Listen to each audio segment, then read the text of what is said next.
Hey guys, Joshua in the woods.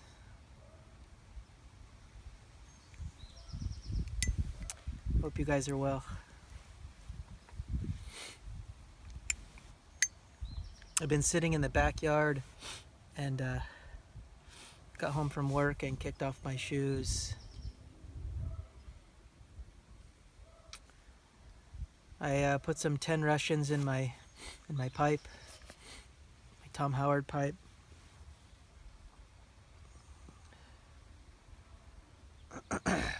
Squat Bulldog Tom Howard. I've been sitting here and I've been trying to do a video that I had a particular topic about some pipes, about some custom built pipes, and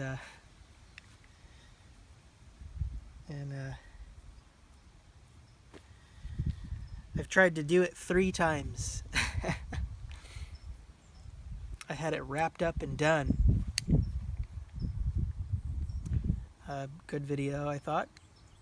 That's the information that I wanted to share.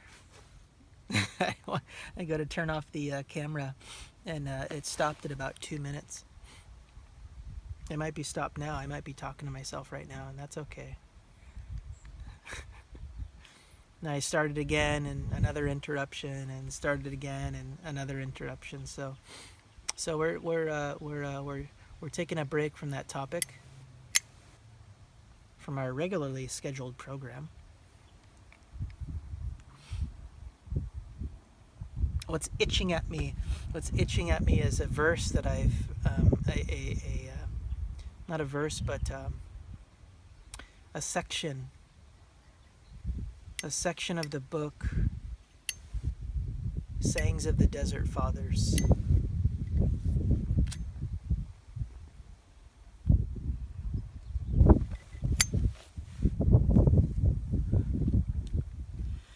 I recently got in a conversation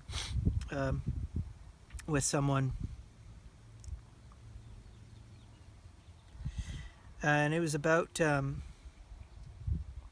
criticism and finding fault with others.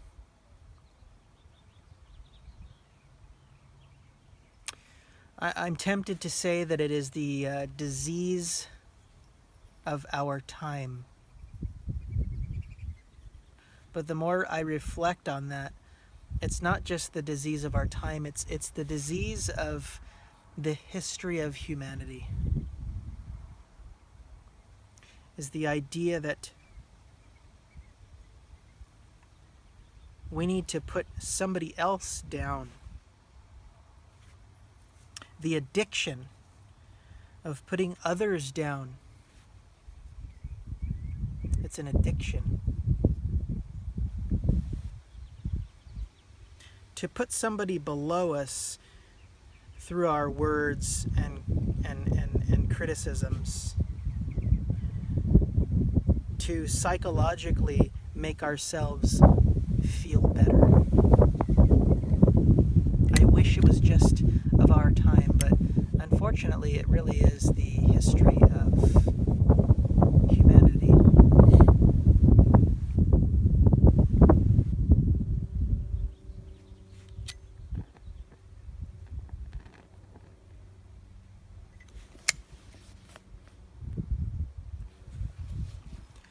It's a psychological ailment that most of us are not free from, and myself included.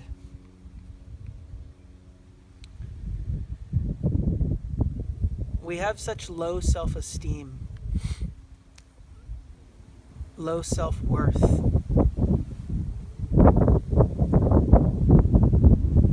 That one way that we take care of that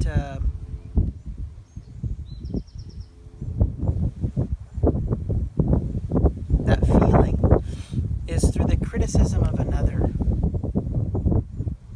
In any way we can, if we can get the choice or we get the chance to just see someone as lesser than ourselves, really hone in on whatever they've done, or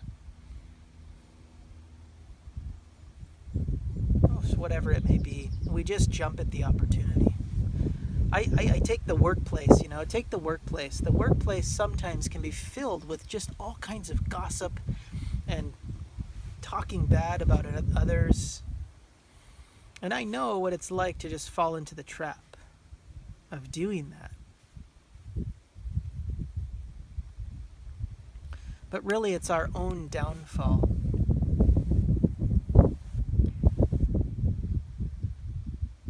It's hard for us to focus on the good things of another, to look past the inhibitions and the downfalls of another, and look at their good qualities. Look what they've done good in the world. And sometimes it's a strain.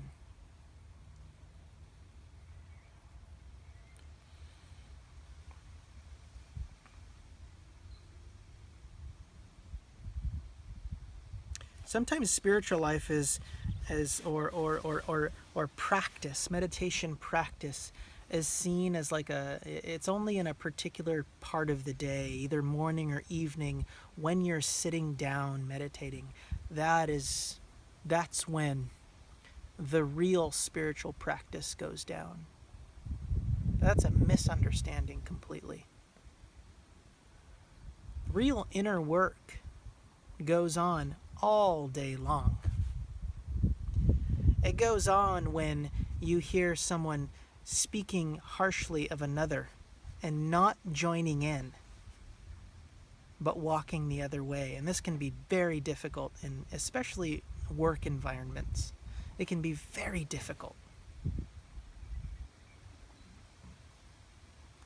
But to distance yourself from that situation, that is spiritual practice. Daily life, you will get the opportunity every day to see that every circumstance that happens in your life is a way to grow. And one huge way to grow is stop criticizing and fault finding with others. Stop finding fault. We are so quick to find a fault in another and be completely blind about our own things that we need to work on. There's a story.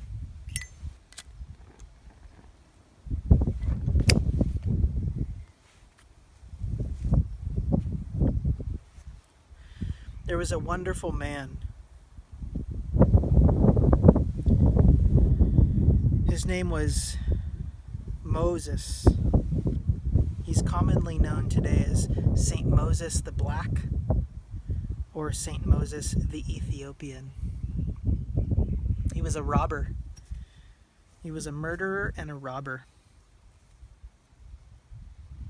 Like I say murderer, whatever. He was a murderer and a robber. He lived in Ethiopia. He had a band of friends who would do awful things with him. And he had an experience that revealed to him who he was. And he turned around and he changed his ways, so much so that he became an ascetic. He became a desert monk. He was an early Christian ascetic. He moved to the desert of Egypt.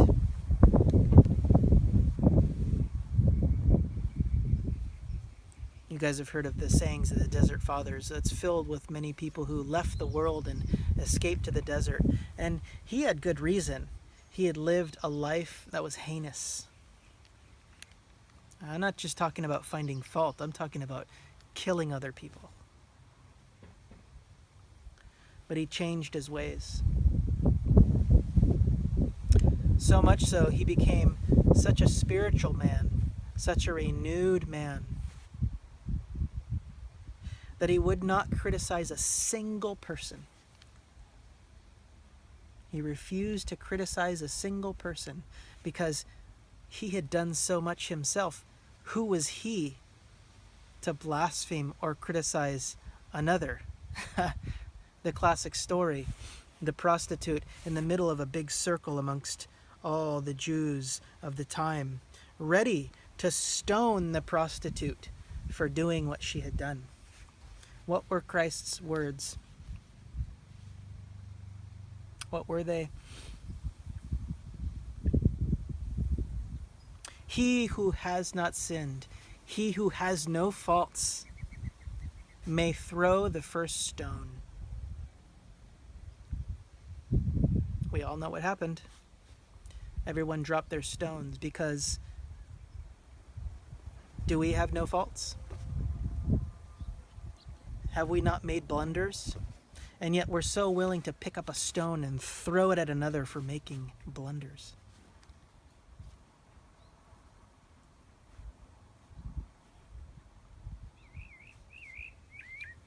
So there's a story about Saint Moses, the Ethiopian. In the Egyptian desert, even current today, there's a place called Sketis. Sketis was a place that many monks created these Cenobitic monasteries, these monasteries where many brothers would live together. Big monasteries. So there was another brother who lived at this monastery, or who was from the area, and they came to Abba Moses, and they said, "There's a brother who's made a big blunder. He's made a great sin. Please come to this council. Please come so we can judge this man. We can deal with this man accordingly." Abba Moses, he refused to go. He refused to go. He would not go. And the brothers went back and told the priest of the monastery, "He's not coming. He won't come." The priest said to those brothers, "Go and get him and tell him it's an order that I'm telling him. He has to come. He has to come to this council to deal with this situation." So the brothers went and they got Abba Moses, Saint Moses, and he said, "Okay, I'll come." So he grabbed a pail, a bucket, an old, metal bucket, but it had holes in it. Had a few holes in it, and he filled it with water.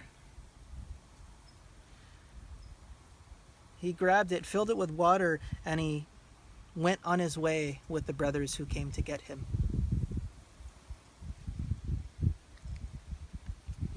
He showed up to this council in Sketis, and everybody was questioning him. "Abba Moses, why do you have an old leaky pail with you? Why are you carrying an old bucket leaking water with you?"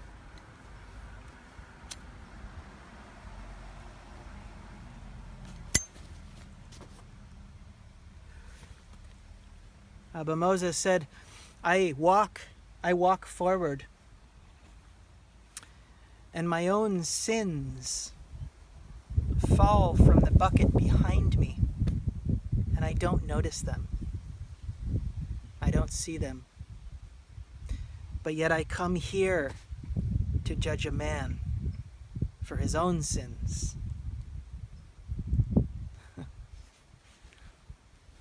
I'm blinded by my own inhibitions, my own things that I need to work on, that are my personal business. I need to focus on myself. But yet I'm coming here, not noticing those things, to judge another man, to criticize another man.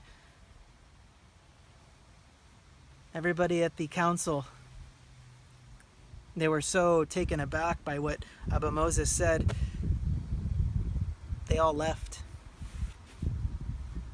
They all left. So from this story, we can take a lot of inspiration. We spend so much time looking at others. Look at what he did. Look how he has fell. Look what he has done. Look what she has done. We're all guilty of it.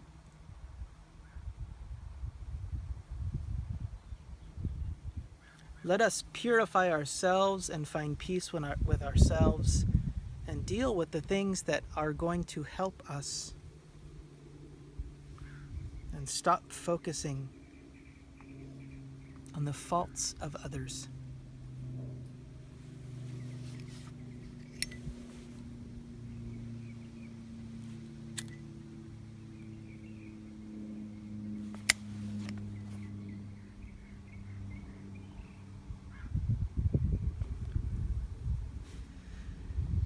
Peace.